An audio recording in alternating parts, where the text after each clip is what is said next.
Hi, I'm John DeDakis. I'm a novelist, a writing coach, a manuscript editor, and a former editor on CNN's The Situation Room with Wolf Blitzer.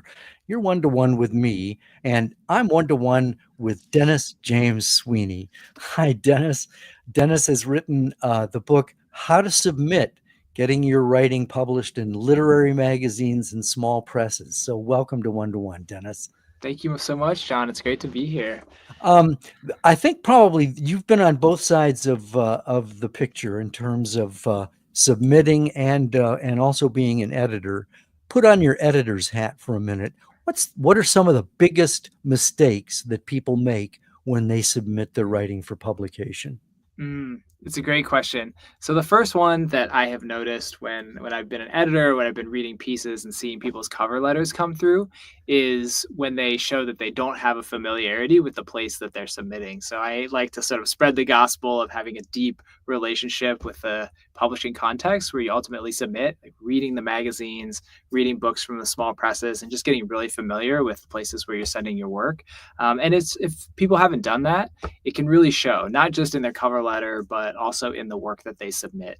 And on the other side of that, it really makes a big difference if folks submit to places where they really understand the work. So if you submit to a small press, for example, that you've been reading books from for a long time, and you say, hey, I've really loved y'all's work and I thought my work really fit with you, it can be really advantageous for your submission, and it can be a more fulfilling process in general. So the number one mistake that you can then rectify by doing lots of amazing reading is just getting really familiar with the places that you submit.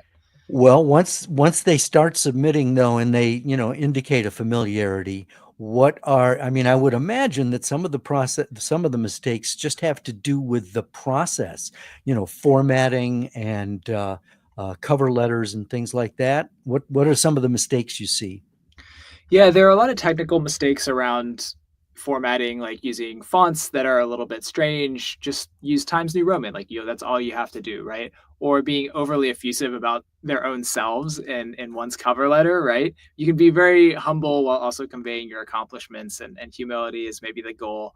And there's technical things like that also, like sort of margins or accidentally leaving comments that you left for yourself on an earlier draft that are in there. I've seen that happen a couple times, which I have empathy for it, but it can sort of distract from the submission. But for me, it always comes back to the writing. I can kind of let go of formatting errors or sort of technical points if the first page just absolutely blows me away. I just want to see something that is beautiful from the very get-go and doing something strange and new and interesting.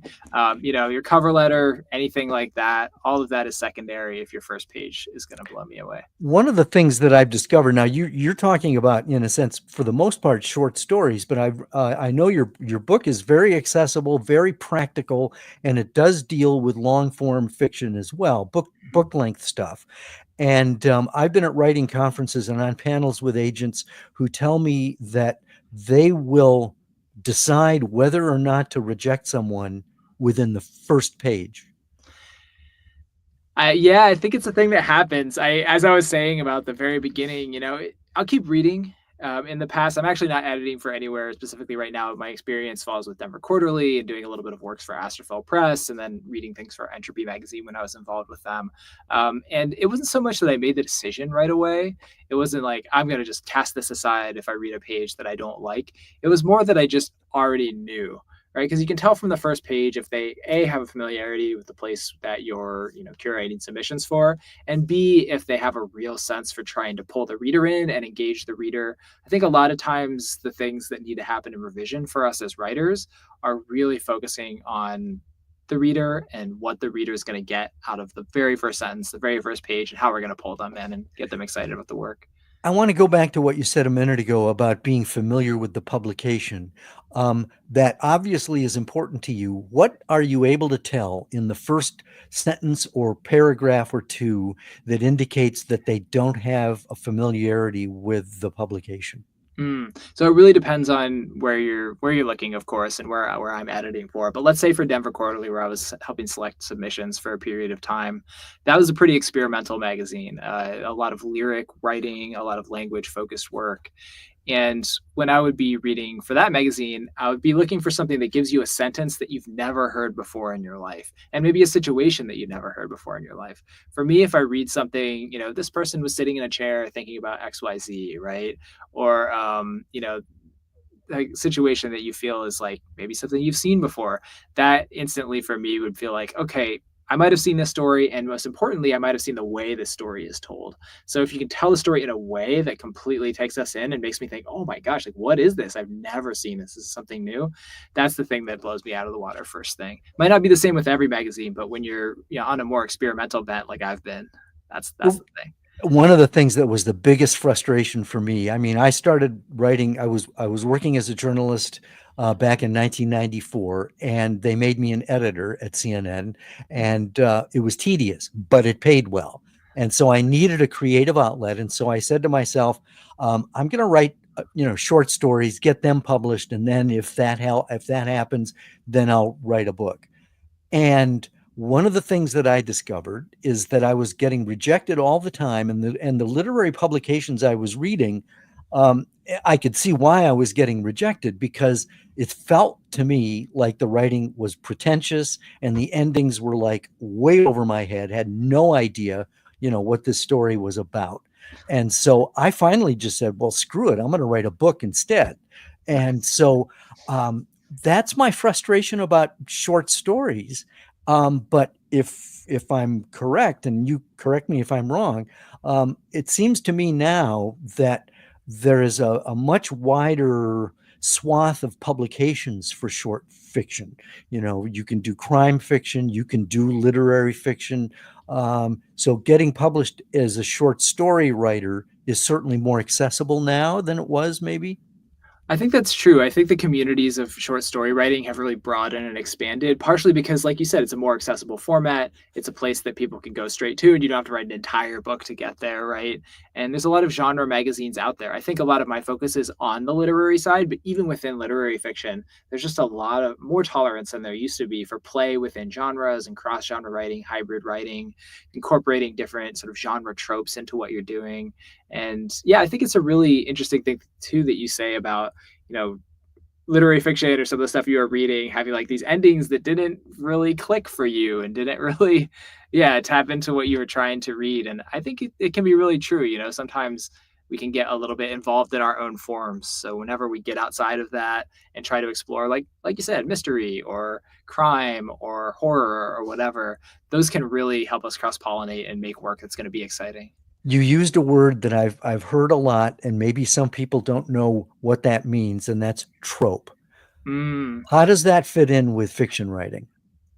To me, okay, in the old days, tropes were a thing that you wanted to avoid. You didn't want to do the same thing as somebody else did, right? It's the trope of, I don't know, the dog dying and everybody's sad and it gives you a big emotional like payoff at the end of a story or something like that, right? Something that you expect to happen within a given genre.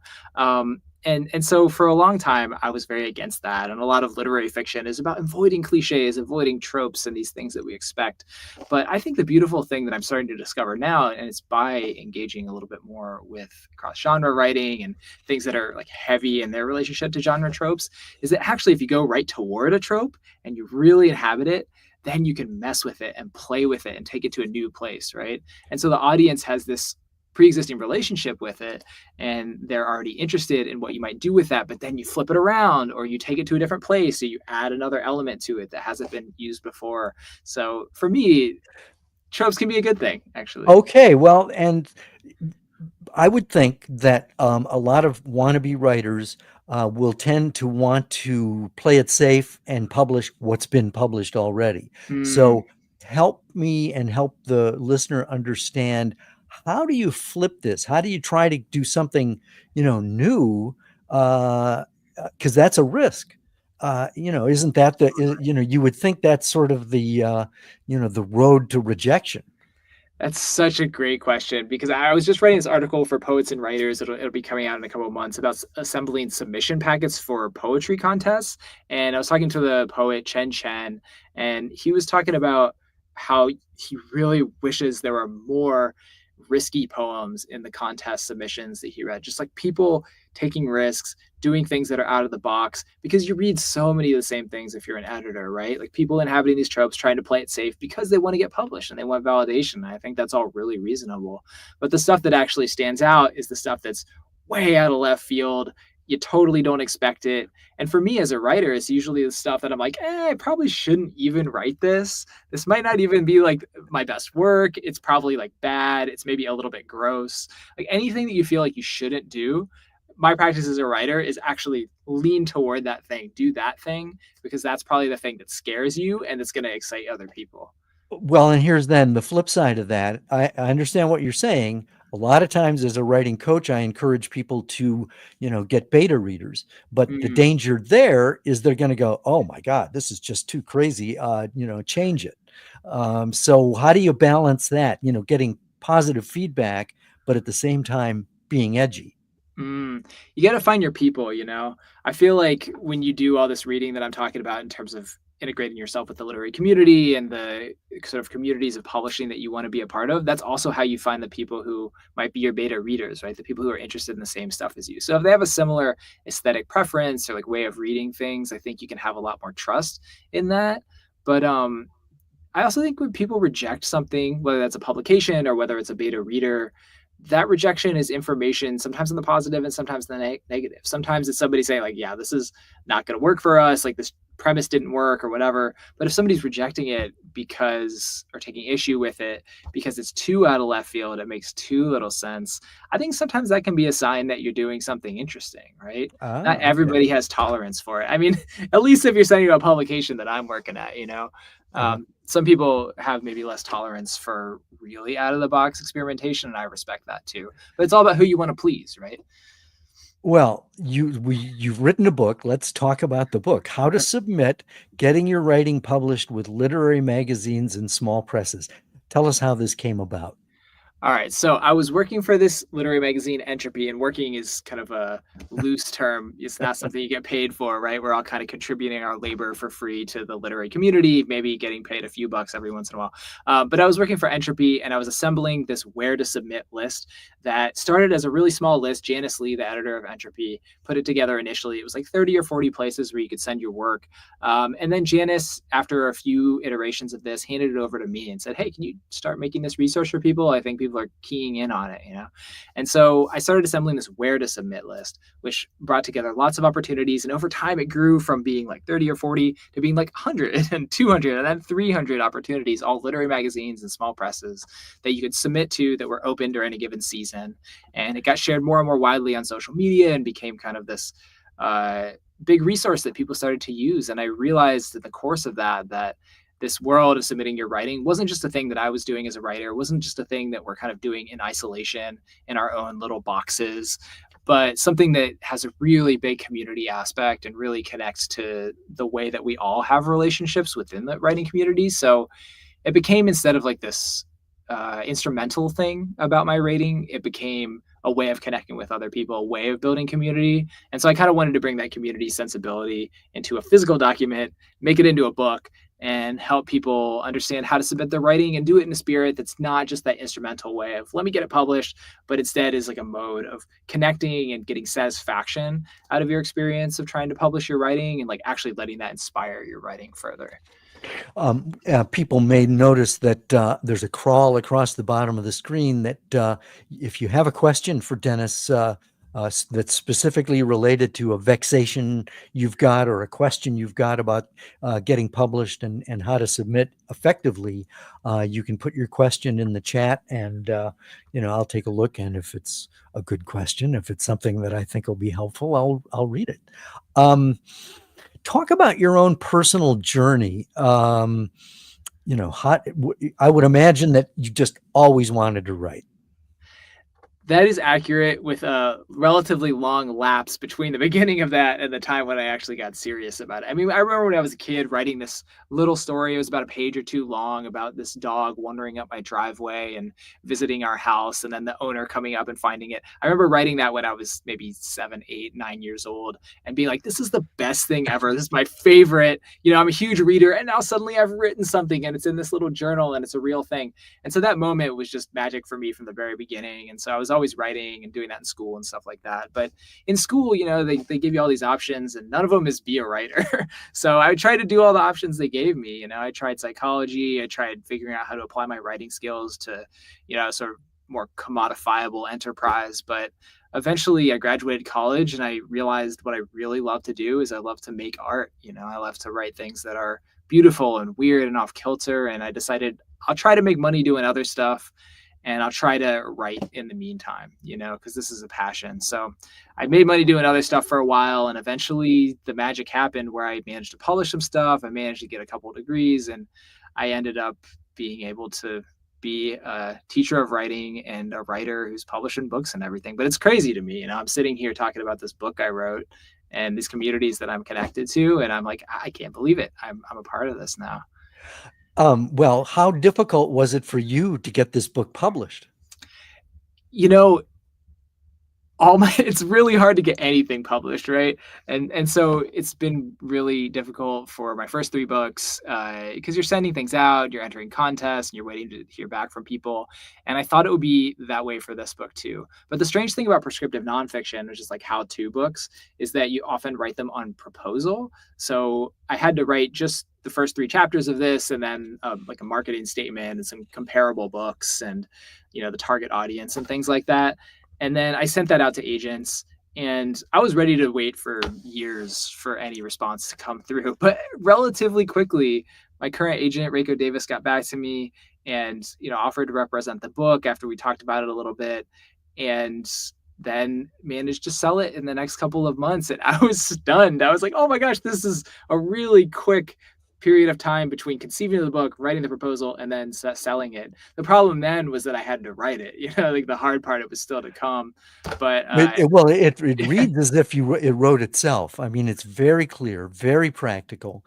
And if I'm not mistaken, this is the first time you've actually gotten an agent. Have you used an agent in the past? That's correct. Yeah, my other books were with small presses, so I didn't work with an agent on those. They were mostly pretty experimental books, which I don't think any agent would have taken on. And yeah, this is the first time I worked with that, which is an incredible irony given the fact that I'm talking mostly about unagented submissions in this book. Yeah. Well, but you're, again, getting an agent, that's a whole different thing. And if you want to get published at a big 5, that's how you got it. That's the way you have to go. But again, publishing has changed so much since when I first began that, there's self-publishing, there's vanity press, which you probably don't want to do. There's hybrid. Talk a little bit about the different types of publications that people can submit to. Absolutely. Yeah. I mean, even across like hybrid, self-publishing, big 5, things like that. I think it's a really interesting question to ask because it's like, what actually differentiates these? I think in our thinking, a lot of times it's prestige, right? Like the most prestigious thing is to be with the big 5 publisher, and then maybe university and small presses, and then maybe less prestigious is self-publishing or something, because there's this perception that things are less vetted, the further down that implicit hierarchy you get. But I tend to like to think of these things a little bit more in a lateral way, like a non-hierarchical way, and think about it more about the community that you're trying to speak to. So Big 5 publishing is just trying to speak to a community of people who's reading the books that the Big 5 publishes, right? That's like certain types of literary fiction, for example, or like prescriptive nonfiction, or like romance books, for example, that are like deeply steeped in the sort of romance tropes that we were talking about before.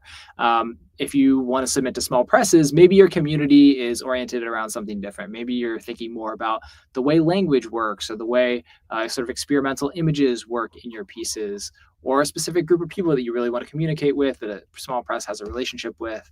And then when it comes to self-publishing and hybrid publishing, which to me is related to that, because either way, you're still contributing money to the publication costs of your book.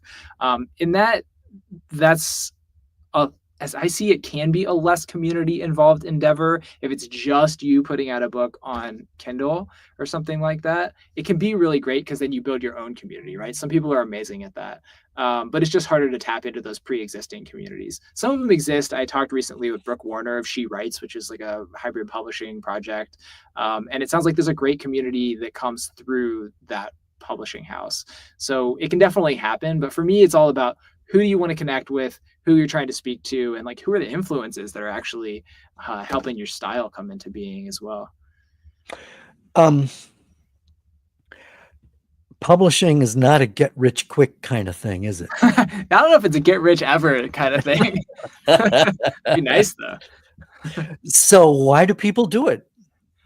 Oh man, that's a great question. I love getting at the really deep stuff like that, just digging down and being like, why are we doing this And thing? there are, I should interject here that there are Yeah, some writing prompts in your book that are meant to get the reader to understand themselves better in terms of them as a person, their psychology, their reasons for doing all this kind of stuff. It's practical in that sense as well. absolutely. Practical, spiritual, metaphysical, whatever. Yeah. The publisher, actually, New World Library, who's been this amazing group of people to work with on this book, are also kind of a new age and spiritual publisher, along with publishing writing guides and creativity manuals and stuff like that. So in a way, once I had sold the book to them, their positionality in the field enabled me to have that deeper approach, like looking at the real core of things, because they were already asking those big questions with other books of theirs. So that's one, just an example of a way a publishing circumstance can affect what you do. But the reason why we get published, for me, I think has to do with communication. I think most people really have a desire to communicate and connect with other people. And one way we do that is having a conversation like we're having right now. Other ways we do that are in longitudinal ways across the course of a life, like having these deep relationships with family and friends and things like that.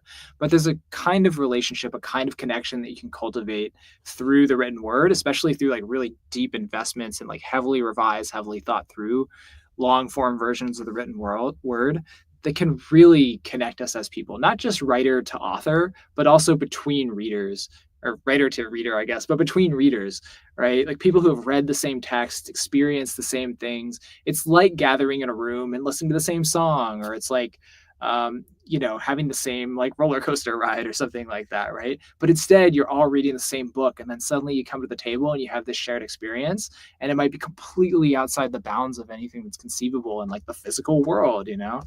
And that binds us together, and it allows us to communicate, and it allows us to have the relationships that make our lives worth living, I think. One of the things that I tell my students is the better you know yourself as a person, the better you'll be as a writer. So my Wow. question to you is, first, does that make sense? And B, how, if at all, and I think I know the answer to this, that, how has, what's been the connection between how well you know yourself and what you consider to be the quality of your writing? Wow. Yes, I totally Use, validate and support your use, statement. use both sides of the page if necessary. Yeah, definitely. That's a deep one, and I love that you're telling your writing students that, because yeah, it really has so much to do with how you're approaching life and how you're feeling within it. I think self-awareness and understanding where you are in the world and your own positionality, and especially what your own voice is, has a ton to do with how your writing comes out. For me, that's been really essential. A long time I was just trying to create writing that would appeal to people, or like we were talking about before, would sort of fit in and be what somebody expected and get published for that reason. But more and more, I get older, I have kids, I have these experiences that are really challenging me and forcing me to look at myself in intense, difficult ways, but they also allow me to understand what the value of my voice is and the unique thing that I have to contribute to the world. And that's the thing I can then lean into, telling the stories that other people aren't going to tell in ways that they can't, other people aren't going to tell them. Well, if we're talking about psychology, then rejection is one of the um, Yeah. and I can tell, I mean, you and I both been rejected. I mean, Oh, yeah. that's the thing, that it seems to me, this is another thing I teach about writer's block, because it seems to me fear is at the root of writer's block, fear being rejected, not perfect, all those things. And yet all of those things are going to happen, especially rejection if you're submitting. So what's your advice to someone who is getting rejected repeatedly? hmm I think it has to do with how we think about that word submitting. So it can so easily be a way of conceptualizing ourselves in that hierarchical sense I was talking about, right? Like you're submitting to like somebody who has a lot more power than you. You're sort of laying yourself down before a gatekeeper who's able to pronounce on whether you're good or bad, right? That kind of submitting is very stressful, and you can take the rejections really, really personally, right? Or you can think about submitting in a different way, kind of the intransitive way, where there's not a direct object. You're not submitting to anybody, but you're actually submitting to the universe, right? You're submitting something as a gift, right? Like, here, I submit this Ooh, and I let go of ooh, it, and I yes. let it be a thing that the world can have and the world can experience. And I'm not in charge of it anymore. I'm not even in charge of how it gets published. I'm just going to let this thing go and let it be a gift. And I think when I think of it that way, the rejections don't hurt as much. They're like, this gift just didn't find the right person, right? But I know that, as with any gift, there's always somebody who can use it and there's always somebody who needs it. So if you really believe in that thing being valuable, you just keep sending it out and you just keep letting it go and letting it be a part of the world that it goes into. One of the things I liked about the book is that it's, as I said, it's very practical. You talk about a multi-tiered approach. In other words, choosing, the top 10 publishers or publications, having a couple of supplemental ones. And, as you get rejected, just kind of keep going down the line. Um, and also, keeping track of the submissions and the rejections and keeping track of what you call, I think, positive rejections, which sounds like an oxymoron. But talk about that for a second, because most rejections are not a good fit. Good luck with your writing, and that's not very helpful. Mm-mm.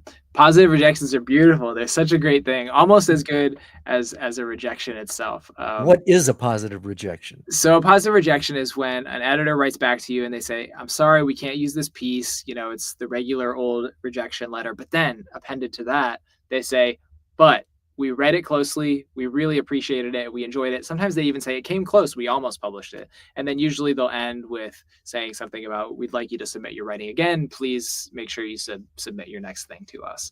And so that's a time when an editor is saying, we thought this was awesome. It just didn't fit in this particular issue, or you just didn't land the ending or something like that. But we're really personally invested in your writing and we really like what you're doing. And those things are so life-giving because they encourage you to keep going and they encourage you to send to that specific publication again. Is it considered bad form or not when you get a positive rejection like that? You mentioned didn't stick the landing, but that wasn't in the rejection letter. If you get a rejection, is it wise or not to respond quickly? Thank you for looking at this. While it's still fresh in your mind, can you give me a hint as to what happened? Is that something that you would recommend or not? I think that it's okay to do that if you want to, but knowing the time restrictions of most editors, if they have the ability to do that, they will. And if they don't, they're just not going to do it. So if you ask them, I think it could be understood as not fully grasping the sort of time commitments that the editors have to deal with, right? There are times in like extremely personal situations where you might know somebody already, or you're connected to a publication in a pre-existing way, maybe your previous contributor or something like that, where I think you could ask that question and they'd be a little bit more likely to do it. But a lot of rejection letters have this idea of, oh, we can't really give additional feedback, so please don't ask us for it. And I think generally that's the best thing to assume, unfortunately. So usually it's like you either get that positive rejection, something's working great, or you just get the blank rejection. You just have to guess at what it is, unfortunately. Yeah. What about multiple submissions, and what's the etiquette there? So there's multiple submissions, which would be sending things to the same submission to multiple, or how do I want to say this? I guess I'm thinking about simultaneous submissions. Is that what you're talking about? Yeah. So it's where you send the same piece to multiple places at the exact same time. In some areas of the world, the publishing world, that's frowned upon, like if you're pitching articles, because there's usually a faster turnaround with people responding to pitches. But in terms of the stuff I'm talking about in this book, literary magazines, small presses, simultaneous submissions are absolutely expected. There's maybe 10 venues out there that don't accept simultaneous submissions, but then they have like a 2-year response time, and you can't send something, wait for 2 years, it's a no, and then try to get it published anywhere else. Pretty much every venue understands at this point that response times are really long, and that if you ever want to get published, you have to submit things to multiple places at the same time. So as long as you have the courtesy of letting folks know who you've already submitted it to, if it gets accepted somewhere else, then you're in business. You're totally acceptable to do it. I just wouldn't submit. I wouldn't submit it to like 30 places at the same time, because that's wasting a lot of people's time if it gets accepted. But 5 to 10 maybe places at the same time, I think that's really acceptable amount of simultaneous submissions. Very good suggestion. I can't let you go without asking about AI. Should it never be used? If it should be used, how should it be used? What's your take on that? Absolutely. I'm all about community. I'm all about connection. I'm all about literature as a way of making people come together. And so I think it just is about who you want to come together with. If you want to come together with a robot and hear about the robot's life experience or what they have to contribute to the world, or whatever their algorithm is, right? The sort of assembled knowledges of like multiple people to indiscriminately put together in order to be pleasing. Like that's an experience you can have. But for me, I'm really interested in what can an individual person or a group of people contribute to the conversation that I've never heard before and that even the machine hasn't heard before. That's the magic for me. And I really like too the non-airbrushed quality, the sort of textured and sometimes faulty quality of really human work. I'm sure a machine can make strategic mistakes as well, but I just really love when there's gaps and there's aporia and places that don't totally work, because those are where the magic gets in. And I want to participate in that magic. So I'm open to robots being able to do that, but for right now, I like connecting with people. So you teach creative writing at Amherst College. What are you seeing in terms of the quality of the writing at the college level? I've had some students in my class who've gotten MFAs, but they're not necessarily good writers. They're good and they know how to analyze stuff, but they don't necessarily know how to write. It's amazing. The students at Amherst are completely wonderful. They're so creative and so. Why am I not surprised you're saying this? Yeah. I mean, they're my students, like I Yeah, just right. get hyped about them. But I think one of the other things that connects to that idea of being a good analytical writer that does bring people into my class is like people are interested in reading and they're really good at analyzing. And a lot of our conversations initially in the classes will revolve around that more analytical modality in terms of how we approach texts. And I have to push them a little bit. I have to say, okay, let go of your analysis of, how this is working on a head level and bring it down to a gut level, bring it down to a heart level. How does it make you feel? How does it make you physically respond? And then how do you use those physical sensations to like give something back to the page? Because that's the thing we don't often get taught to do in our academic lives or in our educations. We don't get taught to really act from like a physical, just like gut feeling, One of the things I've noticed in talking to writing wannabes, or actually they're writers, but they want to get published. One of the things I've discovered is that there is so much dysfunction that people have had to deal with in their lives, and that the struggle for them, you're talking about feelings and all of that, but to write from a place of personal pain can be daunting. Do you have any advice or guidance on that? Vulnerability is how I often frame it. Like, it can be really vulnerable to share these things about yourself. And I agree, it's hard, and it's the thing you ultimately kind of want to press yourself to do, because that often has to do with what your personal voice is. But it's hard to ask people to do that. And so as a teacher, I don't want to say you have to be extremely vulnerable in this piece, like share the deepest part of yourself, because they're not going to feel safe if that's what I'm saying right out of the gate, right?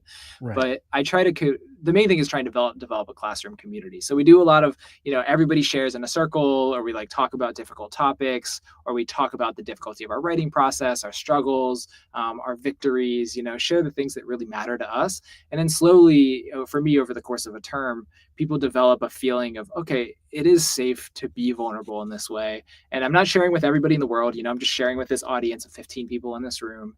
And then I'm going to be able to like go to a deep place that I might not have been able to go to before. So for me, it's all about establishing that space that's really going to feel like it's a home for that kind of work. So what's next for you? What obviously you've written a lot of fiction. This is nonfiction. So what's next? Writing the nonfiction book totally exhausted that analytical side of my brain. Like you said, it did kind of write itself for me, because I was like, I love having these conversations. It's something I've been talking about with people for a long time. And so I love getting it on paper and sharing it with the world. But I definitely have this real hunger for just very imagey, very disorganized, non-analytical work. So I've been working on these poems that I've organized into a book called Bio Lamp, and they're just totally out there, and the images, like I can't tell you what they mean. Nobody's gonna know, I guess, if I don't know, but they have resonance. They give me a feeling, and I'm here for the feeling right now. Like that's the kind of stuff that I really want to sink my teeth into now that I've got a little bit of this analytical stuff out of my system.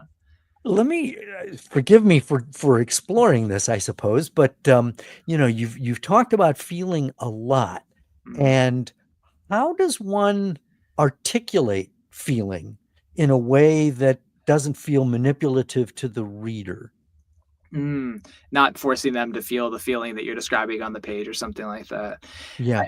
I think that's really important because sometimes when there is something intense that's going on in a piece, it can be easy to transmit that in like an unbounded way. And then it can be almost like, it's kind of scary feeling for the reader, right? I experience that a lot. I'm really sensitive to like other people's, feelings they're transmitting on the page.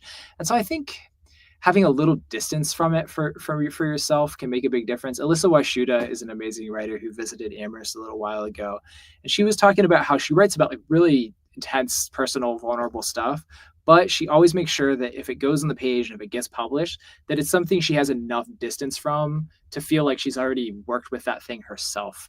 And, it doesn't mean she has all the answers. It doesn't mean it's like too crystallized, it's still very raw, but she's leaving room for herself to have her own personal process and for that to be a little bit separate from the writing that comes into the world. I think that's safe. It's a good boundary. It sounds as though,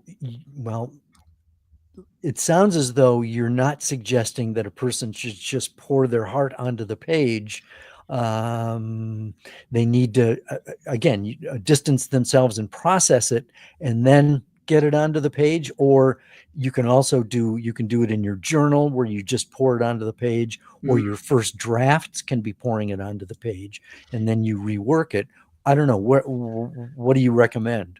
Exactly. I feel like I'm a writer who wants to put something on the page when it's not totally figured out. Like if I already have the answers, I don't need to write it down anyway. You got to write to sort of get to the answer, right? But I agree that between the process of the first draft and then the revision, for me, like 80% of the time is devoted to revision. So the revision that comes between that first draft and the final published version is actually when I do that processing that allows me to ultimately publish it. For example, I was writing this book about Crohn's disease also, which is another of my next projects. And it's really vulnerable stuff, and just talking about stuff that's like personal to me, it was hard to go through. And writing it was so hard. And I was like, I can't share this with anybody. This is ridiculous. But over the course of editing that book and thinking through it and kind of cultivating the narratives for an audience, it allowed that story to become for an audience. And that's the magic of writing for me. It's like, it's not just getting that first draft down on the page. It's like going over it over and over and over again. Allows you to actually participate in your own life in ways that you might not have been able to do before, and to bring it to the world in ways that are like good for you and, communicative to other people. What if some of this painful writing has to do with someone else? What kinds of guidance can you give about not getting sued, or, writing about someone because they're the villain in your story, and yet to do that puts you at risk for either losing a relationship or a lawsuit? I tend to believe that the writing comes first no matter what. And anybody who would end a relationship with you over something you wrote, just maybe doesn't care enough about you to support your writing or something like that, right? I think everybody deserves to tell their story. And, even if somebody's telling a story about me and I'm like, that's wrong or whatever, I still support their right to say what they want to say, and so I think not being a lawyer, that I don't actually know the ins and outs of like how, who's going to sue you and what you can legally say and stuff like that. But I would say in the writing process, you can rely on the lawyers later, on the editors or the people who are publishing the book to help you navigate that stuff in a way that's, sort of effective. But in terms of ethically, I just think you got to get it on the page. You got to write what you want to write. And then you make that decision later. Like, do I want to mess with this relationship? Do I want to complicate this aspect of my life? Do I want to risk, some kind of blowback about it? You can decide that later. But I think if you're editing yourself at the very beginning, you've already got the clamps on, and I don't think you'd want to do that. That's a really good observation. What didn't I ask you that you'd like to cover? Oh my God. And I would never do this as a journalist. You just go after them, and yeah, you're not soliciting softball questions. But really, I would like to know what you feel you can impart that I didn't go after? I don't know how I would frame it in the term of a question, in terms of a question, uh, especially because you did a really nice job of getting at the deep stuff, right? You asked about Thank why do we do this? Why do we try to publish our writing, as well as like the logistics around it. I think one thing that, in particular, I've been focusing on with this book that sometimes I don't get the chance to talk about is why, particularly literary magazines and small presses. The idea that this is a specific writing community that I'm focusing on in this book. Some people write books that focus on publishing with the big five, getting an agent, right? There's tons of books about participating in that process. There's actually a lot of books about doing self-publishing too. But this is a place that's between those two, at least as they're traditionally conceptualized, where this amazing community going on. And I actually see this community as completely foundational to the literary world. Like almost everybody's publishing literary magazines, even before they go to the big five, if they decide to do that. Amazing books, groundbreaking stuff is always getting published with small presses, and it's really affecting the taste of all writers. And so for me, this is really where the groundwork of literary community is happening. It's also where people cut their teeth as editors and first learn how to participate in that literary community and context. So I think this is really a magic space where a lot of people could devote more attention if they wanted to, especially if they're seeking to have not just a prestigious or like well-known publishing life, not just looking for external goals, but also looking to have like a sense of internal satisfaction and connection with other people too. This has been fun, Dennis. I've enjoyed talking with you. I enjoyed the book. I highly recommend it. The book is, let me just throw it up on the screen again. The book is How to Submit, Getting Your Writing Published in Literary, with Literary and Small Presses. The author is Dennis James Sweeney, who's been our guest. Let me just get rid of that, put you back on there. This is a very low budget operation. Amazing. I'm my own technical director, font director, booker, guest booker, all those kinds of things. Awesome. So Dennis, this has been great. Thank you very much for doing this. Thank you so much, John. I really appreciate this. This was a lot of fun.